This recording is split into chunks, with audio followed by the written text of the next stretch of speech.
We often can see things of different imagery, things like Daniel chapter 7, where you have these four great animals that we see later in Revelation 13. And as we look at how the Bible lives by a law, if I dare say that, of first interpretation, whatever these animals and creatures are that the prophet Daniel sees in Daniel chapter 7, as we see them amalgamated or combined later in Revelation 13, they have not changed identity. Whatever they mean in Daniel chapter 7 is what they're going to mean in identity when we see them again in Revelation 13. In Daniel chapter 7, the prophet Daniel sees a great image and these four great beasts. He sees a lion with wings of an eagle. He sees a bear with 3 ribs in its mouth. He sees a leopard with 4 heads, and finally some terrible beast with 10 horns. In Revelation 13, we see this imagery again, although the 4 beasts have all become one.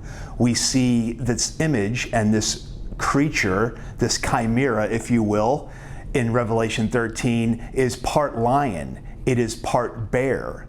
It is mostly leopard, which is also significant, and it has 7 heads and 10 horns. When we go back to Daniel 7, we will read in the scriptures that the lion with eagle's wings has 1 head. The bear also is listed as having 1 head. The leopard consists of 4 heads, so now we're at 6. And the final beast in Daniel 7 has a head with 10 horns. Right there you have 7 heads and 10 horns. So what we see in Daniel 7 is that these 4 individual creatures that represent empires or powerful nations in the Middle East are now in Revelation 13 all one entity. So in the context of Daniel chapter 7, what are these creatures? Well, the lion with eagle's wings represents Babylon and the Babylonian kingdom, or certainly the region that we would call Babylon today, and that is Iraq.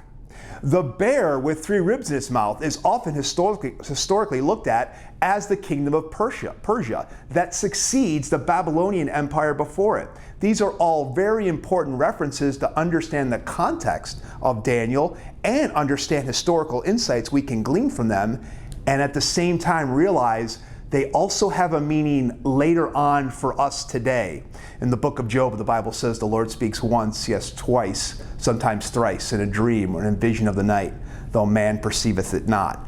God can often, and often does, duplicate biblical prophecy, and in this case, we can make a really strong point on that matter because these 4 creatures in Daniel 7 show up again as one entity in Revelation 13. As we continue in Daniel 7, moving from our lion with eagle's wings to a bear with 3 ribs in its mouth, we see the leopard with 4 heads. Often in the historical narrative, we will always reference that, or most scholars will reference that as being Alexander the Great's Grecian kingdom and the swiftness of the leopard conquering the same area of the Middle East region, or what we call today MENA, Middle East, North Africa. And then finally giving way to this dreadful final beast with 10 horns that is often connected to the Roman Empire. And I would like to say that I believe there's some key tie-ins that we can glean from people that hold that view, but yet it seems to me that it's indicative of something that's coming out of these first 3 empires, out of the lion, out of the bear, and out of the leopard, that may be telling us that Revelation 13 is actually this united Islamic empire, a caliphate that once ruled the Middle East.